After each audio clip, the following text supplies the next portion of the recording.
Voilà, merci bien. Alors, écoutez, nous attendions Pierre Chapira, qui devait représenter Bertrand Delanoë, maire de Paris. Pierre Chapira est né à Bouffarique. C'est son titre principal. Il est maire adjoint de Paris, chargé des relations internationales, mais malheureusement, le Conseil de Paris tient séance ce soir, une séance importante. Donc je crains qu'il m'a dit qu'il ferait son maximum pour venir, mais je crains qu'il ne puisse le faire, sinon il nous rejoindra en cours de séance. Alors je vais donc ouvrir cette conférence débat. Donc je me présente d'abord, Georges Morin, président de l'association Coup de Soleil. Je suis né à Constantine, donc je suis pied noir.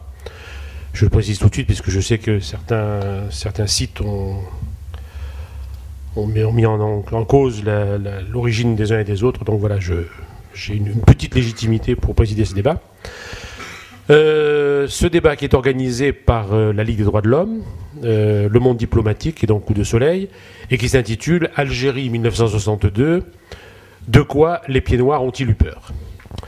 Alors, avant de vous présenter les intervenants, je voulais simplement dire deux mots pour présenter, mettre un peu le cadre de ce débat. Donc 1962, il y a bientôt 46 ans, puisque évidemment c'est les mois de juin et juillet qui sont les plus sensibles dans notre histoire. Il y a donc 46 ans bientôt, le drame de 1962, 800 000 pieds noirs qui brutalement quittent leur terre, où ils étaient enracinés depuis bientôt, parfois certains depuis 7 ou 8 générations. Un drame collectif donc, de cet arrachement brutal de tant de gens, d'une terre qui était aussi la leur, et un drame pour l'Algérie. Je le rappelle, la fameuse déclaration de Houari Boumedienne à Jean Lacouture en 1967, même si toujours les chiffres sont toujours sujets à caution, Houari Boumedienne déclare: nous avons perdu en 1962 2 millions d'Algériens, 1 million de morts et 1 million de rapatriés. Donc la prise de conscience chez le chef de l'État algérien de l'époque du fait que l'arrachement de cette population a représenté un drame non seulement pour les pieds noirs mais aussi pour l'Algérie. Important à souligner. Donc un exode brutal et inattendu. Faut-il rappeler que l'essentiel des accords d'Évian portait sur les conditions de la présence, du maintien des Européens en Algérie. Et donc, il se pose toute une série d'interrogations qui sont toujours douloureuses. Et c'est la raison pour laquelle je souhaitais, avant de vous présenter les intervenants et leur passer la parole, vous demander à tous ceux qui sont là, qui sont concernés. Il y a dans cette salle des Algériens, des pieds noirs, des Gaulois aussi. Je crois que les blessures ne sont pas refermées, on le sait. Il y a beaucoup d'Algériens qui ont souffert, beaucoup de Français qui ont souffert.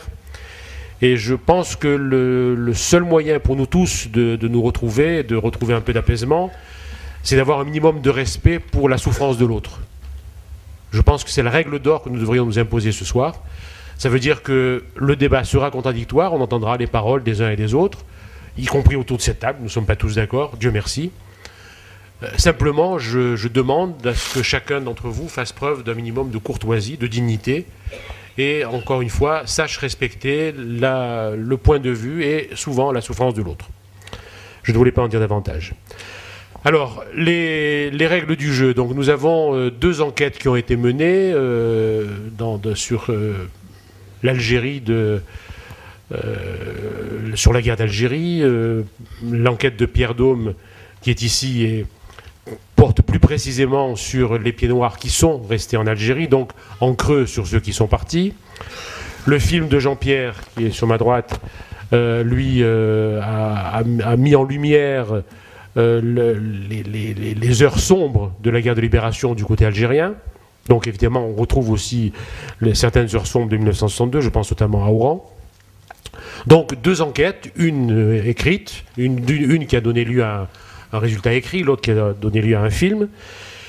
Des enquêtes qui ont suscité des polémiques, y compris dans nos rangs, et c'est tant mieux. Là aussi, c'est des événements de cette importance. C'est normal que tout le monde ne soit pas d'accord. Donc je vais donner la parole successivement à Pierre Daume et à Jean-Pierre Liédot, pour qu'ils nous expliquent un peu pourquoi ils ont fait cette enquête. C'est encore une fois l'un avec sa plume, et je n'oublie pas Aurel qui est modestement assis là-bas, parce qu'il va dessiner pendant pendant la séance, c'est donc Aurel qui est dessinateur au Monde et à Marianne, et qui a donc accompagné Pierre dans son enquête en Algérie. Je leur donnerai successivement la parole. Ils auront la parole d'un temps égal à peu près. Évidemment, on ne va pas peser ça avec une balance de pharmacien, mais je voudrais que tous les deux nous expliquent un petit peu pourquoi ils ont fait cette enquête, dans quelles conditions ils l'ont faite, quelles réactions se sont suscitées. Ce sont nos deux invités principaux. Et puis, je donnerai ensuite la parole à nos trois historiens, donc dans l'ordre, Gilles Manceron, qui va d'ailleurs prendre la parole un petit peu avant parce qu'il est l'organisateur de cette séance. Il est surtout là en tant que membre dirigeant de la Ligue des droits de l'homme, mais il est aussi historien. Notre ami Benjamin Stora, qui est comme moi né à Constantine, qui est professeur des universités à l'INALCO. Et puis donc Mohamed Arbi, qui est historien également, qui a été professeur à Paris, à Alger, et qui est surtout à la fois un militant et un témoin de la guerre d'Algérie. Il nous dira un petit peu comment il voit les choses du côté algérien. Alors, nos trois amis donc, diront ce qu'ils pensent de l'enquête, du film, et puis ils diront surtout, en tant qu'historien, en tant que professeur d'histoire, comment ils analysent ces événements de 1962, notamment de ce déracinement brutal. Et ensuite, donc je demanderai à chacun d'eux de se limiter dans le temps, d'être non pas le plus bref possible, mais de vraiment être concis, de manière à ce que, parce que je pense que si vous êtes si nombreux ce soir, c'est que vous avez des choses à dire, qu'on puisse vous écouter et vous dialoguer avec vous. Voilà. Donc je vais présenter donc les intervenants. Donc Gilles Manceron, donc Ligue des droits de l'homme, historien. Benjamin Stora, professeur des universités à l'INALCO. Pierre Daume, qui est donc journaliste qui habite Montpellier, qui est correspondant de Montpellier à Libération. Mohamed Arbi, donc militant du FLN et historien, qu'on ne présente plus, ce sont trois historiens de renom que nous avons auprès de nous. Et donc Jean-Pierre Liédo, qui est donc ce que nous appelons un Algérien d'origine européenne, puisqu'il a il est resté en Algérie, il a pris la nationalité algérienne, et donc il va pouvoir nous donner un point de vue tout à fait original, comme il l'a fait à travers ce film. Voilà, donc Gilles, je vais d'abord te donner la parole, puisque tu es l'organisateur principal de cette conférence débat. Merci Georges. Pas grand-chose à ajouter, hein. Simplement rappeler la genèse de cette réunion, d'où est partie l'idée. Comme l'a rappelé Georges, elle est partie de deux éléments. D'une part, l'enquête de Pierre Daume, donc parue dans Le Monde diplomatique du mois de mai, que vous pouvez encore trouver en kiosque, m'a-t-on dit, jusqu'à demain, parce qu'après, ça sera le numéro de juin.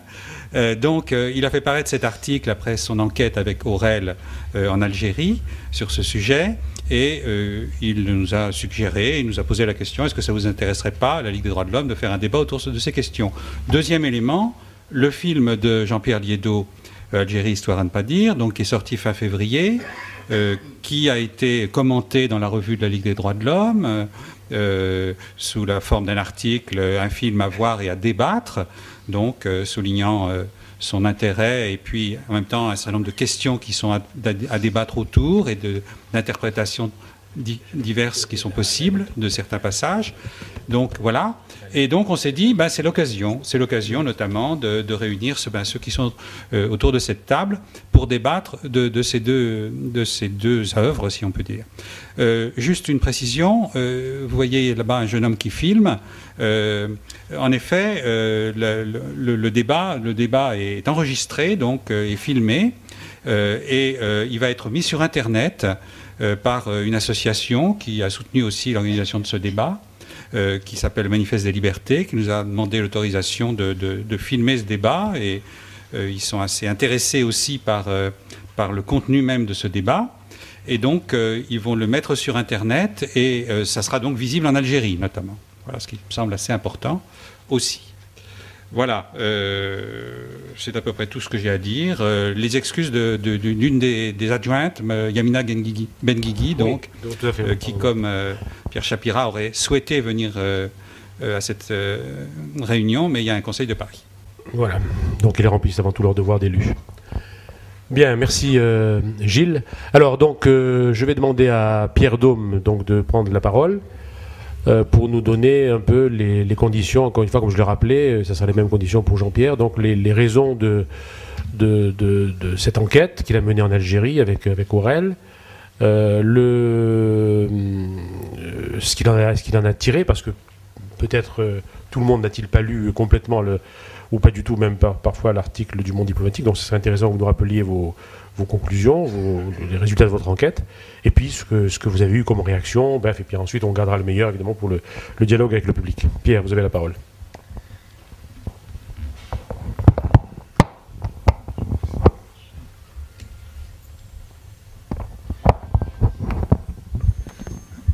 Bonsoir.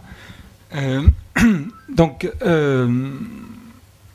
ce reportage, à l'origine de ce reportage, il y a en fait une espèce de découverte que j'ai faite lors d'un premier reportage en Algérie, il y a 1 an et demi.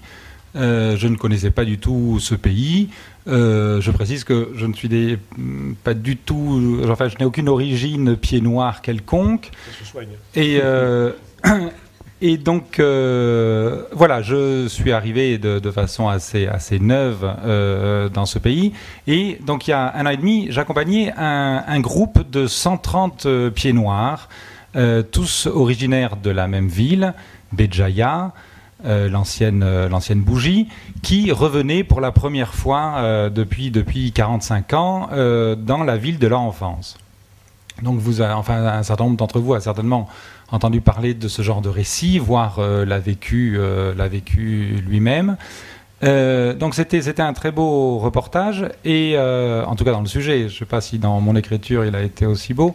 Et à l'occasion de ce reportage, je suis passé à Alger rencontrer le consul de France. Et donc nous parlons comme ça un peu de ces pieds noirs qui reviennent, etc. Et au hasard d'une phrase, il évoque la présence en Algérie de pieds noirs, encore en Algérie, qui sont encore là depuis donc plus de 45 ans, et même en assez grand nombre, puisqu'ils étaient encore plusieurs milliers. Et là, j'écarquille les yeux et je me dis, mais c'est incroyable, j'étais absolument sûr qu'il n'y avait plus aucun pied noir en Algérie, qu'ils étaient tous partis. Et donc je rentre en France en me disant, tiens, là, il y a peut-être un sujet à faire, parce que c'est un truc dont moi, j'ai jamais entendu parler. Ensuite, j'ai fait un peu le test autour de moi, à droite, à gauche. Je fréquente des gens, pour certains, relativement cultivés. Et à chaque fois, enfin dans 90% des cas, c'était la même surprise chez tout le monde. Tout le monde était persuadé que tous les Français, enfin tous les Européens, étaient partis en 62, qu'ils n'avaient pas le choix, que c'était, selon l'expression relativement connue, c'était la valise ou le cercueil. C'est-à-dire, soit vous partez, soit on vous zigouille. Et donc, voilà, devant la surprise de plein de gens comme ça, ben, je me dis, il y a en effet un sujet à faire, que je propose à la rédaction en chef du Monde diplomatique, qui sont aussi des gens d'une certaine culture. Et Maurice Lemoine me dit, ah non mais écoute, c'est vraiment marrant ce truc. Ah oui, écoute, je prends tout de suite. Et donc, voilà, me voilà parti avec ce sujet à la recherche donc de pieds noirs, ou ensuite on peut les appeler des Européens ou des Algériens d'origine européenne, donc vivant encore en Algérie. Et je m'aperçois qu'il y a eu très peu d'écrits là-dessus, très très peu. Et donc j'ai fait une première recherche assez, relativement fouillée. Et donc, en vérité, je n'ai trouvé qu'un seul livre qui vraiment traite de ce sujet. C'est un livre d'une historienne qui s'appelle Hélène Braco, et un film qui, d'ailleurs, est sorti il y a quelques mois seulement, qui est de Jean Hasselmayer, qui s'appelle « Ils ont choisi l'Algérie ».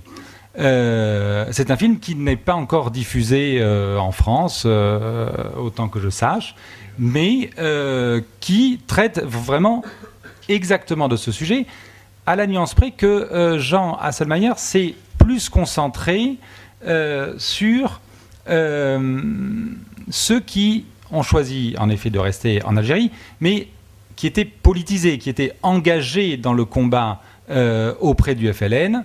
Et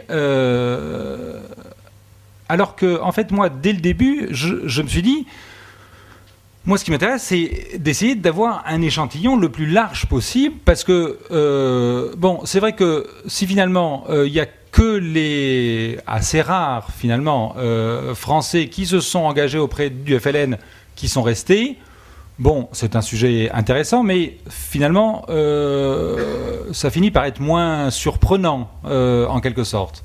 Et donc, je suis allé aussi à la recherche, dans ma préparation, de personnes qui ne s'étaient pas du tout spécialement engagées auprès du FLN, pour essayer d'avoir une espèce d'éventail le plus large possible de ce que pouvait être la société européenne d'avant 62. Et j'ai trouvé un éventail assez large, dont vous avez donc une petite partie dans mon reportage, mais je ne les ai pas tous cités parce que le reportage ne se voulait pas un catalogue de personnes, mais vous pourrez voir dans ce reportage, enfin pour les malheureux d'entre vous qui n'ont pas eu encore le bonheur de le lire et d'admirer les dessins de mon ami Aurel, voilà que il y a des gens voilà, enfin, qui font partie des masses, on pourrait dire, des masses pieds noirs, telles qu'on les imagine, avec plein de métiers différents, de positionnements politiques différents. Bon. Voilà la première chose que je voulais dire. Pourquoi de l'enquête ? Oui, et donc, finalement, je suis arrivé, là, alors là, ensuite, c'était au cours du reportage, ah oui, non, excusez-moi. Dans mes préparatifs, j'ai trouvé un texte très important, en plus de celui d'Hélène Branco, c'est la thèse d'un jeune étudiant à l'époque en 65, qui est devenu ensuite relativement célèbre, qui est Bruno Etienne, il se trouve que Bruno Etienne a fait sa thèse sur les Européens en Algérie à l'indépendance. Et donc, lui-même était sur place à cette époque-là. Il a fait sa thèse là-dessus. Et non seulement il l'a écrit dans sa thèse, mais en plus je suis allé le voir pour être bien sûr que ce qu'il avait écrit, enfin, il l'avait vraiment fouillé. Et donc c'est lui qui soutient le chiffre de 200 000 pieds noirs qui était encore présent en Algérie en janvier 63. Et donc, finalement, ce simple chiffre de 200 000 pieds noirs sur environ 1 million, le chiffre estimé, ce simple chiffre bouleverse terriblement cette idée, ce cliché, ce discours qui, me semble, est le discours ultra dominant depuis 45 ans, qui est que nous sommes tous partis, nous n'avions pas le choix, c'était la valise ou le cercueil.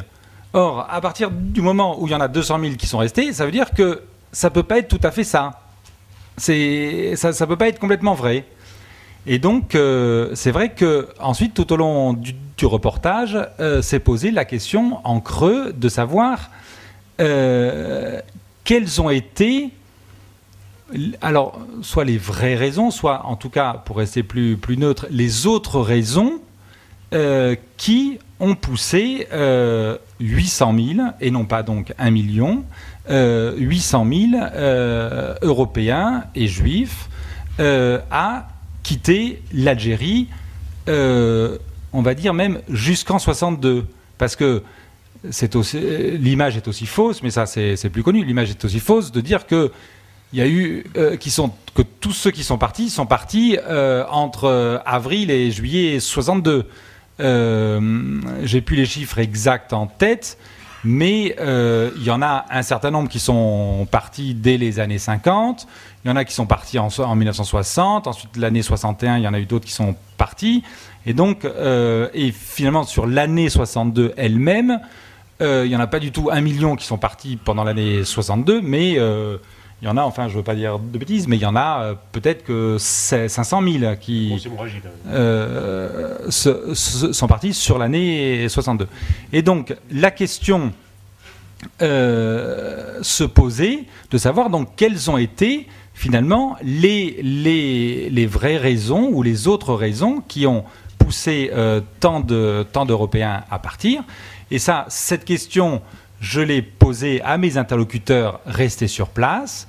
Et quelque part, certains, enfin, ils étaient tous plus ou moins d'accord pour dire que, bon, il y a eu tout un éventail de raisons, mais il y a eu aussi une raison importante, c'est que les gens avaient quelque chose à se reprocher. Et donc là, c'est vrai que ça ouvre une fenêtre, donc que je n'ai pas développée dans mon article, puisque ce n'était pas l'objet de mon article, mais voilà, qui me semble justement intéressante à approfondir et éventuellement à débattre. Et c'est là où nous arrivons finalement au sujet de ce débat de ce soir. Quels ont été l'éventail de raisons véritable, et non pas uniquement la seule raison, un peu langue de bois, c'est la valise ou le cercueil. Donc, quels ont été l'éventail des raisons qui ont poussé 800 000 Européens et Juifs à quitter l'Algérie en 62. Merci Pierre. Donc, je vais demander maintenant le même exercice à Jean-Pierre, donc lui qui a mené son enquête... Enfin, qui, je m'en imagine, l'a en tête bien plus longtemps, puisqu'il est né en Algérie et qu'il est resté en Algérie après l'indépendance. Donc voilà, Jean-Pierre, je vais te donner la parole pour que tu fasses un peu dans le même schéma, un peu encore une fois, les raisons de cette enquête, les conditions dans lesquelles tu l'as menée, et puis ce que tu en as tiré, et comment les gens ont réagi. Merci. Merci, Georges. Vous m'entendez ? Oui. Ça va ? Bon. D'abord, je voudrais juste préciser un peu dans quelles conditions je me retrouve aujourd'hui ici, parce que je n'ai pas tout à fait été associé, malgré tout, à la manière dont ça se présente aujourd'hui, le débat. J'ai même au départ refusé de participer, pour deux raisons. Parce que c'était organisé par la Ligue des droits de l'homme et malgré le soutien effectif que m'a apporté en tant qu'accompagnement la Ligue des droits de l'homme, j'ai constaté que la Ligue des droits de l'homme de Toulon avait censuré ma réponse à un papier polémique et critique d'un certain Brahim Snoussi. Donc j'ai écrit la réponse et elle a été donc censurée. Donc ça m'a un peu scandalisé parce qu'en Algérie, mes droits de réponse sont garantis. La deuxième raison, c'est que j'ai trouvé que pour parler justement de ce sujet, il aurait été intéressant quand même qu'il y ait des historiens qui ont justement travaillé précisément sur ça. Et par exemple, pour citer Jean-Jacques Jordi, qui a parlé de l'Exode et des Pieds Noirs. Par exemple, Jean Monnet, qui a écrit sur le 5 juillet 62, qui, d'après Pierre Dôme, n'est qu'un événement traumatisant. Et aussi Gilbert Meignier, qui a parlé, je parle des absents bien sûr, hein, entre autres que je connais. Meignier qui a parlé quand même de la dérive ethnique, disons, du FLN. Voilà. Et pour ces raisons, donc, j'ai finalement accepté quand on m'a dit que je pourrais peut-être avoir plus de temps pour exposer, parce que j'ai un point de vue, je pense, un peu spécifique. Alors, pour ce qui est de ce que je viens d'entendre déjà, je voudrais juste un petit peu réagir. D'abord... Non, s'il te plaît, je voudrais que tu nous parles de ton enquête, donc, après on fait le débat. Alors je vais dire exactement de quoi je vais parler. Je vais parler du papier de Pierre Dôme. Voilà. Et de mon film, de toute manière, mon film, j'en ai déjà parlé dans tous les débats. Je crois que la plupart qui sont ici ont vu mon film, ils savent de quoi ils parlent. Non, je ne suis pas d'accord. Non, mais alors, s'il te plaît, tu as fait un film important. Oui, non, mais souhaite attends. que tu en parles. Oui, non, mais la règle du jeu, je viens de l'apprendre. La règle du jeu, je viens de l'apprendre.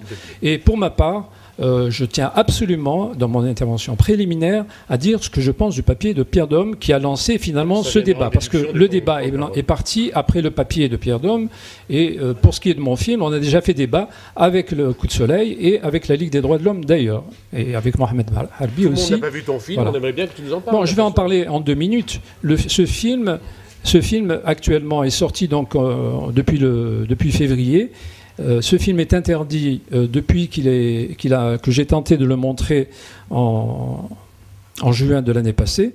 Il y a eu une deuxième interdiction lorsqu'on a tenté de le montrer avec un ciné-club en janvier. Depuis cette époque, la ministre de la Culture a dit dans un journal qu'elle allait montrer le film à des anciens combattants qui ensuite, et à partir de ça, je suppose qu'elle devait faire un papier de synthèse pour annoncer, disons, la censure du film. Enfin, jusqu'à présent, ce papier de synthèse n'a pas été fait, elle n'a pas pris de décision, et on reste toujours dans la situation où mon film est actuellement est impossible à voir. Et impossible à voir. Tu permets? J'aimerais ne pas être interrompu d'une manière continuelle, s'il te plaît. Bon, alors, ce film est donc interdit de projection jusqu'à présent en Algérie. Bon, ce film, alors, je ne sais pas, il y a beaucoup de gens qui ne l'ont pas vu, mais il faut que je raconte mon film. Bon, ben oui. Ouais, d'accord. Bon, ok. Et pour la clarté du débat, tu nous dis, et je pensais te faire... D'accord.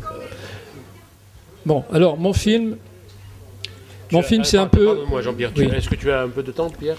Ou tu veux nous dire quelques mots ou bien tu... Bon, je salue donc l'arrivée de Pierre Chapira, l'homme de Boufarik dont je vous ai parlé tout à l'heure. Voilà. Merci, Pierre. Jean-Pierre, vas-y. Donc mon film, je pense qu'on pourrait le résumer d'ailleurs par la question qui est posée aujourd'hui, pourquoi les pieds noirs ont-ils peur? Mais seulement, sauf que la réponse serait donnée justement par les Algériens d'origine arabo-berbéro-musulmane. Voilà, en gros, si on pouvait résumer comme ça, c'est un film qui parle de l'absent, il parle des pieds noirs et des juifs qui sont partis, et ceux qui en parlent, ce sont les Algériens, qui eux sont restés, c'est-à-dire d'origine arabo-berbéro-musulmane. Voilà un peu la manière dont est fait le film.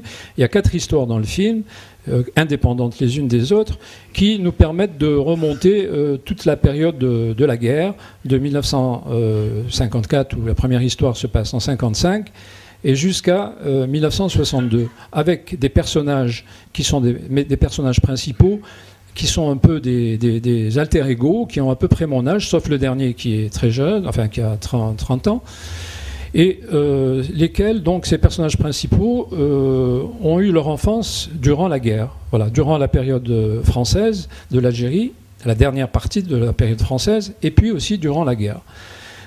La première histoire se passe dans la région de Skikda, la deuxième Alger, la troisième Constantine, la quatrième Oran, et en même temps que nous changeons de décor, nous allons d'une région à l'autre, nous avançons dans le temps de la guerre. Donc en 1955, le personnage principal est un homme donc, qui habite à Mostaganem et qui me dit que le 23 août, c'est-à-dire 3 jours après le début de l'insurrection, les parachutistes ou les militaires, je ne sais pas exactement qui c'était déjà, quel corps je ne sais pas s'il le savait lui-même, les militaires français sont arrivés et ont pris 23 hommes de sa famille qu'il n'a plus revus du tout. Voilà. Ça fait partie donc de tous ces hommes qui ont été tués, disparus au moment de la répression suite à l'insurrection du 20 août 1955. Alors, lui, son problème, c'est que, il veut rendre hommage à M. Balestrieri, qui était l'agriculteur du coin, que certains appellent colon, et qui, le soir même, a pris tous les enfants et toutes les femmes, c'est-à-dire à peu près plus de 80 personnes, dans sa ferme jusqu'à la fin de la guerre, jusqu'à l'indépendance. Et deuxièmement, en dehors de cet hommage, il voulait tout simplement aussi partir en quête de l'histoire de son oncle, à qui il attribue le fait d'avoir épargné les Européens dans sa région de Beni Malek, au-dessus donc de Skikda. Parce que Beni Malek serait donc l'exception, si vous voulez, puisque partout ailleurs, ce jour-là, l'insurrection, pour l'essentiel, a consisté le 20 août 1955, à midi, a assassiné des Européens, des Juifs, des non-musulmans d'une manière générale, au faciès. Plusieurs combattants dans le film disent que la consigne leur a été donnée justement de tuer du Gaouri et puis de passer au suivant. Donc l'un d'entre eux d'ailleurs dit que quand il a posé la question s'il devait laisser les femmes et les enfants, on lui a répondu que non, parce que justement les femmes, chez les Français, c'était les femmes qui commandaient, et que là, quand elles verraient ce qui s'est passé à El Alia, dans ce village minier, c'est un village minier, eh bien, elles le diraient partout, dans toute l'Algérie, et puis les femmes diraient à leur mari, allez, on rentre en France. Voilà, en gros, le sujet. Et donc, il va partir en quête de son oncle, de l'histoire de son oncle. Le film passe encore avec un débat le 28, c'est-à-dire dans 2 jours, au cinéma Le Luxi, à Ivry. Donc, vous pourrez voir le détail du film. La deuxième partie du film, c'est Alger, je l'ai dit, autour d'un personnage principal féminin, Katiba, qui, son histoire à elle, c'est qu'elle a envie de rendre hommage d'une certaine manière à celle qui a été sa nounou, puisque dans le couple de ses parents, tous les deux travaillaient. Elle avait une nounou espagnole qui s'appelait Angelica. Et donc, elle, en même temps, elle dit qu'elle avait donc elle a une enfance à Bab el Oued, qui était le quartier pied noir d'Alger par excellence, et juif aussi, et qu'elle avait aussi un pied dans la Casbah, qui était le quartier de son père, de ses grands-parents paternels, et où elle a côtoyé le nationalisme. Ses héroïnes étaient les poseuses de bombes, Jamila Bouhiret, Bouaza et Boupacha, bien que Boupacha n'ait jamais posé de bombe. Voilà. Donc, à partir de là, se pose dans ce film la problématique de l'utilisation notamment des bombes contre les civils, puisque à un certain moment, elle se rend chez Louise Aïri Lariz, qui est la seule combattante musulmane, d'origine musulmane, qui a écrit un livre, parce qu'il y a une combattante d'origine européenne qui a écrit déjà, qui s'appelle Jacqueline Guérouj. Et donc elle n'a pas été elle-même une bombiste, comme on les appelle, comme elle s'appelle elle-même, mais elle justifie l'utilisation des bombes dans ce film. Et c'est le seul endroit, si vous voulez, dans le film, quasiment, avec un autre endroit encore, où j'interviens pour lui demander si justement il y a une légitimité pour un mouvement révolutionnaire à faire exploser des civils. La troisième histoire. Alors oui, ce qui se passe, c'est que ensuite je lui demande d'aller dans le quartier de Bab el Oued pour, si elle veut bien, aller dans l'endroit nous montrer où elle habitait, où habitait sa nounou Angel. Et là, elle est prise d'une très grosse émotion. Et en plus, en allant vers Tata Angèle, ou après être passée chez Tata Angèle, elle est prise à partie, si on peut dire, par un jeune qui lui dit est-ce que tu es française, est-ce que tu es pied noir, nous on en a marre des films sur le passé, intéressez-vous plutôt au présent. Et ensuite il y a d'autres gens plutôt, même pas si jeunes que ça, qui la prennent aussi pour une française, et à la fin, elle s'interroge justement sur le fait que ses enfants ne la reconnaissent plus et qu'ils l'ont pris en délit de faciès, elle qui ressemble, habillée comme elle l'est, parce qu'il faut savoir qu'à Bab el Oued notamment, les femmes, aujourd'hui, surtout les jeunes, sont presque toutes habillées en hijab, et qu'elle ne l'était pas, qu'avec ses cheveux blonds et ses yeux bleus, effectivement, ça prêtait à confusion.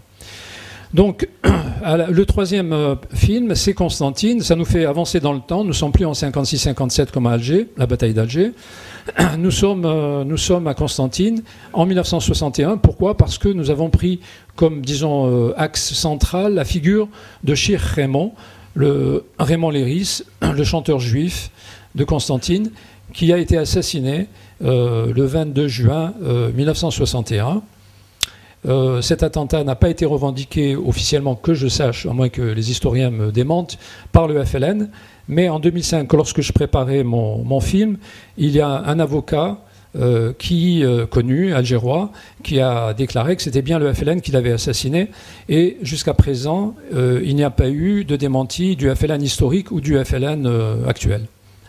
Donc, le film démarre en fait sur l'idée d'un mur qui se trouve dans une rue principale de Constantine. Et sur ce mur, du centre-ville. Donc, il y a 5 grands portraits faits avec un sort de matériau qui ressemble un peu à du marbre, où sont représentés 5 grands chanteurs du Malouf, de l'Andalou constantinois.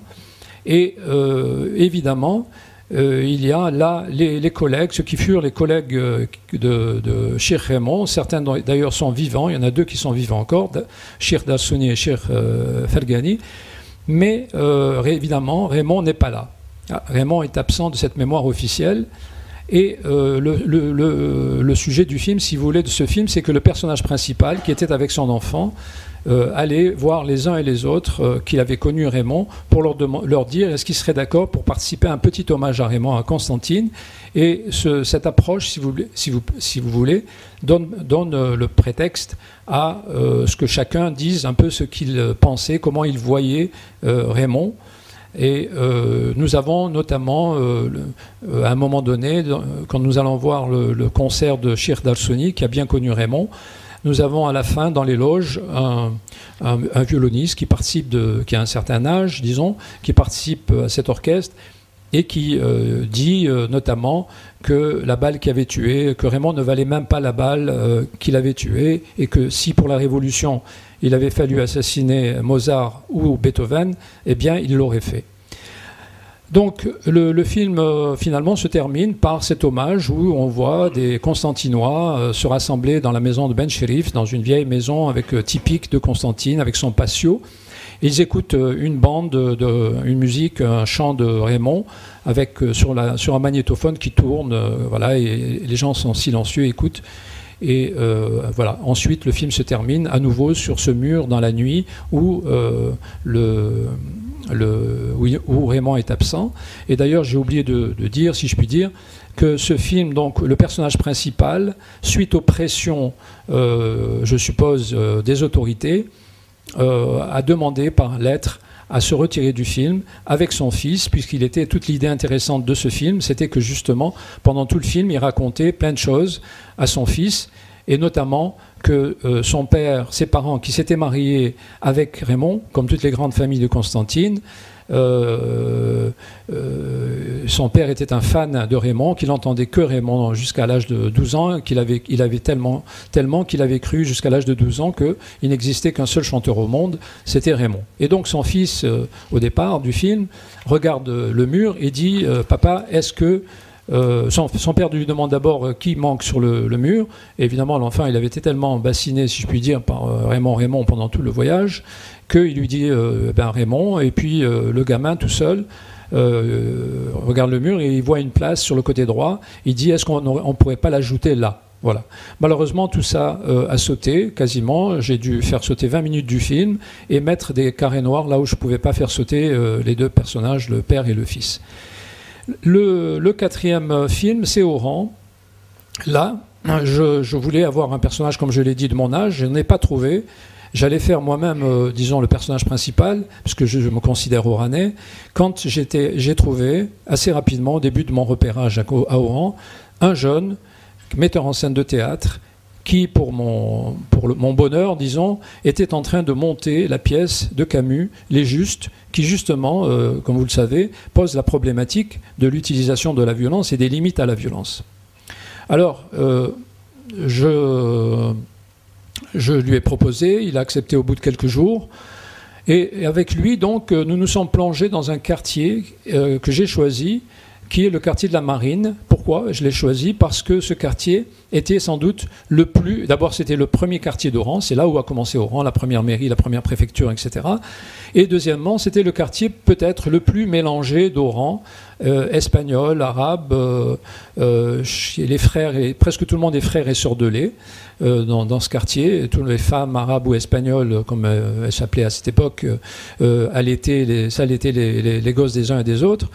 Et donc, dans ce quartier aussi, apparemment, d'après ma première enquête, il ne s'était rien passé le 5 juillet 62.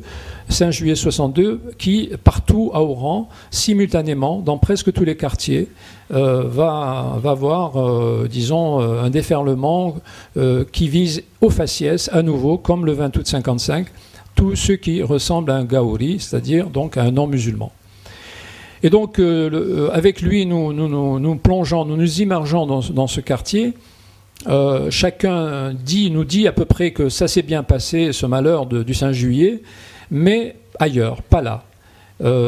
Jusqu'au moment où le dernier personnage, que l'on m'avait dit au départ être même mort, mais qui était toute une légende du quartier, c'était Chichi, le meilleur danseur, le meilleur rocker, etc., et qui lui, nous dit qu'il s'est passé quelque chose, mais en même temps qu'il ne s'est rien passé. Enfin, on sent qu'il a difficulté à dire, qu'on ne peut pas dire n'importe quoi, évidemment aujourd'hui en Algérie, comme ça. Et donc, il y a même un personnage qui dit à mon metteur en scène, ferme la caméra, après nous avoir dit que dans tous les quartiers d'Oran, quand même, on avait assassiné des Juifs et des Espagnols, comme il le dit.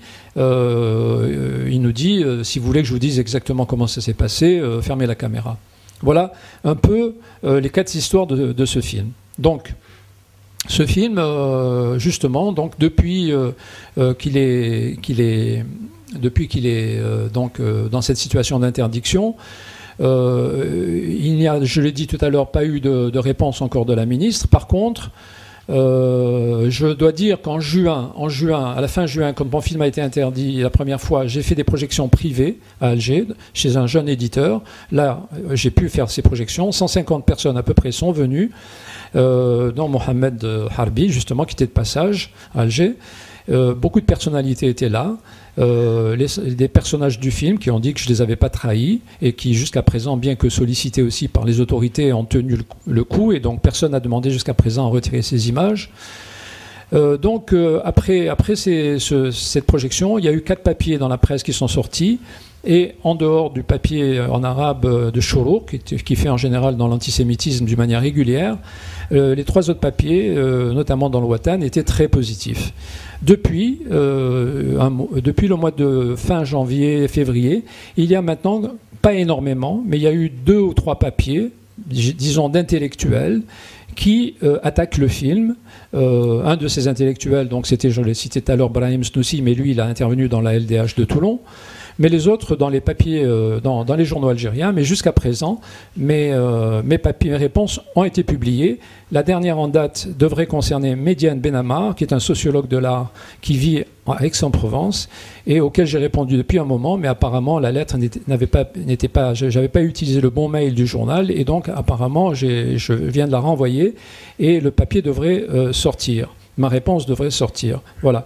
Donc, je constate que aussi, Gilles Manseron, il y a 2 jours, me disait que dans la presse, le journal arabophone Al-Khabar venait de sortir aussi un article il y a d'1 mois, mais il ne m'en avait pas prévenu, de Jean-Louis Planche, qui est un historien français, qui est d'ailleurs dans la salle, et qui me disait tout à l'heure que ce papier, il l'avait envoyé à un ami qui est aussi du FLN, et que cet ami, sans le consulter, l'avait envoyé à ce journal, donc c'était pas lui-même qui avait pris cette décision. Et puis, je terminerai pour cette première partie, parce que je tiens quand même à donner mon avis sur ce papier de Pierre Dôme.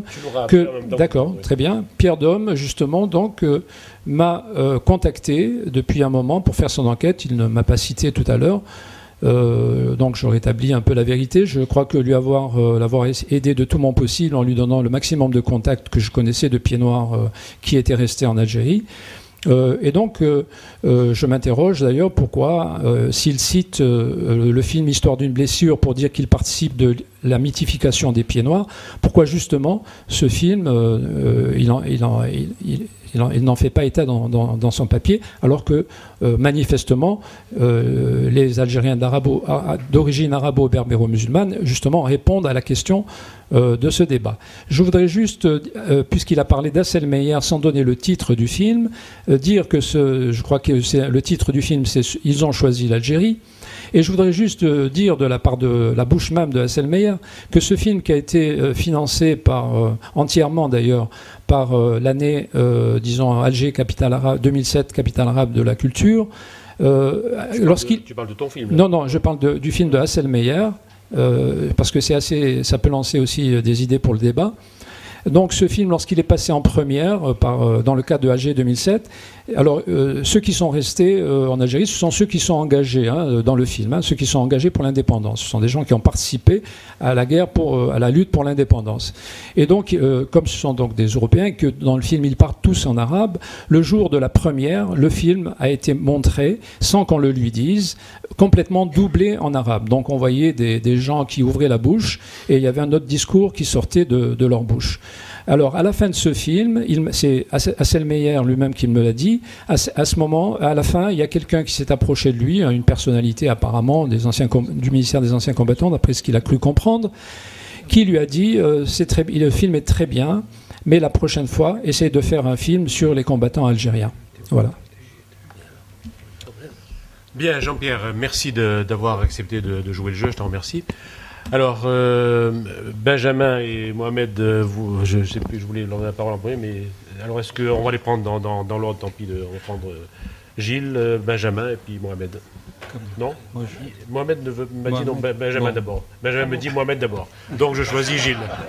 Bon, alors, moi je ne vais pas être long, parce qu'il faut que la parole soit à la salle et puis qu'on dialogue, qu'on discute. Oui. Le film, d'abord un petit commentaire, parce que Jean-Pierre Liédo a mis en cause le site de la section de la Ligue des droits de l'homme de Toulon. Alors, allez le voir, faites-vous votre opinion, ldh-toulon.net. C'est un site qui publie un tas de contributions sur des problèmes relatifs à la défense des libertés, des droits de l'homme dans de multiples domaines, et qui, dans le contexte de Toulon, la municipalité Front National qu'ils ont eu il y a quelque temps, s'est particulièrement intéressé au débat sur les questions coloniales et ils l'alimentent abondamment en contribution. Alors ils ont publié des articles sur un tas de sujets et simplement ils n'ont pas publié immédiatement la contribution de Jean-Pierre Liédo en réponse, parce qu'il y avait une polémique, etc. Ils ont fini par la mettre avec un lien. Bon, passons sur ces choses-là. Faites-vous votre opinion en allant voir le site. Et je pense que c'est un exemple de déontologie du débat, si je puis dire, d'éthique du débat que donne ce site, un petit peu comme ce que l'on veut faire ce soir à travers cette réunion. Voilà. Alors on parle du fond. On parle du fond, absolument, on parle du fond. Juste une remarque à propos des historiens et du panel, quand même. Tu aurais pu me proposer d'inviter Jean-Jacques Jordi. J'aurais accueilli très favorablement cette idée. C'est un collègue, c'est quelqu'un qui a fait des travaux intéressants. Et vraiment, si la suggestion avait été faite, eh bien, elle aurait été certainement bien accueillie. Elle n'a pas été faite. J'en profite pour signaler, il y a des historiens dans la salle qui travaillent sur la question qu'on est en train d'aborder ce soir. En particulier, Valérie Morin qui a soutenu une thèse sur les pieds lever noirs. La main qu'on la voit. Je sais pas, voilà, là-bas, voilà. Oui, merci. Et puis, il y a un collègue qui est en cours de travail, qui n'a pas encore soutenu sa thèse. Si, tu l'as soutenu? Ah bon, pardon, excuse-moi. Gilles, tu vas être sanctionné. Mais enfin, il continue. Dénonciation calomnieuse, là. Yann Soltio-Zurcher. Il est où, Yann? Ici, au voilà, premier rang. merci. Donc, voilà. Simplement pour alimenter, relancer le film de Jean-Pierre Liédo, puisque on vient d'en parler. Il soulève des tabous de l'histoire officielle algérienne sur ces 4 épisodes de la guerre d'indépendance nationale de l'Algérie. Et c'est en cela que c'est toujours utile de soulever des tabous, d'ouvrir de lever des occultations. Et c'est ça qui est intéressant. C'est pour ça qu'à mon avis, c'est un élément versé à la réflexion, au débat, etc. C'est le film donc d'un Algérien qui se situe dans une certaine continuité, notamment le film qui portait sur Alger républicain et sur Henri Alleg, Retournant en Algérie, qui était un très beau film. Donc, bon, je pense que c'est un film qui pose des problèmes et qui mérite d'être débattu. Alors maintenant, ce que j'ai souligné dans l'article que je lui ai consacré à l'extrême fin de cet article, c'est qu'il y avait peut-être des interprétations ou des thèses implicites qui me semblent problématiques. Notamment l'analyse que fait, quand tu le commentes, Jean-Pierre Liédo, que tu fais du 20 août 1955 dans le Constantinois me semble extrêmement problématique et devoir être démontrée. L'idée d'une consigne générale du FLN pour faire une sorte de massacre des Européens de la région, qui n'aurait pas en un seul point été appliquée en contradiction avec les consignes générales. Bon, c'est un débat qui est lancé aux historiens, c'est une question qui est livrée au débat des historiens. Je pense que Mohamed Harbi aura des contributions particulières à apporter sur cette question-là. Il me semble qu'il y a en tout cas des thèses implicites ou des thèses possibles qu'on peut tirer de la vision de ce film qui me semblent extrêmement discutables. Et généralisant, quand on en discute, puisqu'on a pas mal discuté avec Jean-Pierre depuis la sortie de son film, il me semble qu'il développe une thèse qui est, tu me démentiras Jean-Pierre si ce n'est pas le cas, qui est qu'il y a une logique d'épuration ethnique dans le mouvement national algérien dès le départ, ou du moins peut-être dès les années 25, dès la fondation de l'Étoile nord-africaine, qui conduit à tout ce qui s'est passé par la suite et qui explique, y compris les violences des années 90, etc. Voilà, j'ai l'impression qu'il y a un peu ça, et ça me semble pas exact.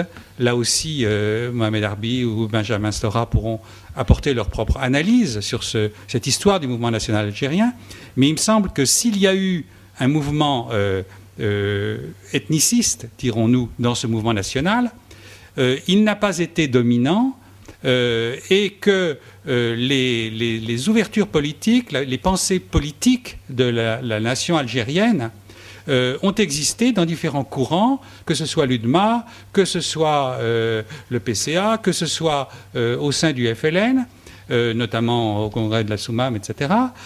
Donc, il y a eu effectivement une sorte d'affrontement entre une pensée plutôt communautaire, ethnique, et une pensée plus politique, mais qu'on ne peut pas conclure à une fatalité de ce point de vue-là. Et on en vient à la question du départ des Européens et puis de la manière dont l'Algérie s'est construite après l'indépendance. Il me semble qu'il y a aussi un manque qu'il faudrait éviter. On ne peut pas reprocher à ce film d'avoir traité ce qu'il a traité. Il a choisi, en tant que cinéaste, de prendre 4 épisodes, c'est son droit. Il l'a fait en plus avec talent. Donc, bon, ce n'est pas un reproche au film. Le film, à mon avis, est un beau film qui dégage de l'émotion. Mais il me semble qu'on ne pourrait pas, à partir des seuls éléments apportés par ce film, penser l'histoire de l'indépendance de l'Algérie, car il y a un élément qui manque, c'est ce qui se passe dans l'autre camp. Et notamment, il y a une grande occultation, me semble-t-il, qui est celle de l'OAS. Qu'est-ce qui se passe dans la répression, la réaction du pouvoir politique et militaire? L'armée est très très présente, comme on le sait. 58, le général de Gaulle n'arrive pas à faire appliquer ses propres vues à l'armée elle-même sur certains sujets. Donc il n'y trouve comme solution que de mettre fin à la guerre, sinon il ne peut pas se faire obéir, quoi. Bon. Donc ce qui se passe dans l'autre camp, la réponse politique et militaire de la France, la question de l'OAS à partir d'avril 61, le putsch, etc., jusqu'à l'indépendance, la logique ethnique avec les attentats, etc., les assassinats aveugles qui sont entrepris, etc., introduit un autre élément. L'histoire, ce n'est pas un monologue, c'est un certain nombre d'acteurs qui interagissent entre eux. Voilà. Donc c'est un peu la question que je me pose par rapport aux interprétations possibles du film. Et je terminerai sur un point. Dans certaines séquences, on pourrait croire, par exemple, que la Calère, par exemple, ce quartier espagnol de la marine à Oran, est représentatif de ce qu'était la société coloniale en Algérie. Et moi, ça me semble plutôt... C'est vrai, forcément vrai, puisque les témoins parlent et chantent des chansons et disent ce qu'ils ont sur le cœur et dans leur mémoire. Mais c'est pas... disons, quelque chose dont on peut tirer une sorte d'emblème de ce qui se passait dans la société coloniale dans son ensemble. Et il y aurait un gros risque à ramener par une espèce de retour du balancier, après avoir reconnu la légitimité de l'indépendance algérienne, etc., d'en revenir à un certain nombre de mythes sur la société coloniale. Et c'est ça que je crains. en ce qui concerne les interprétations possibles de ce film, d'où l'intérêt d'en débattre et d'en discuter comme ce soir. Bien, s'agissant de l'article de